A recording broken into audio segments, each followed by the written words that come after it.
বলছো? মা এখন কি দই নিয়ে আসবে? উফ, আমি কি নিয়ে আসছি? উফ, তুমি যাও, তুমি নিজের কাজ করো, যাও। মা যাও না একটু।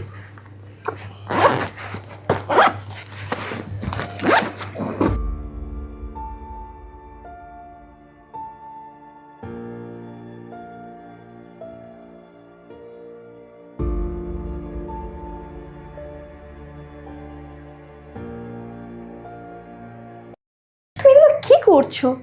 মাকে এখন পাঠালে আমি চলে যেতাম না, নিয়ে চলে আসতাম 2 মিনিটের মধ্যে। তো কি হয়েছে? মা তো বসেই ছিল। চা ভালোবাসে করো।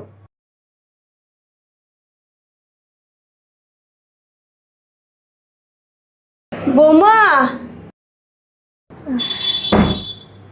হ্যাঁ মা, এই নাও। আচ্ছা ঠিক আছে, আপনি গিয়ে একটু বসে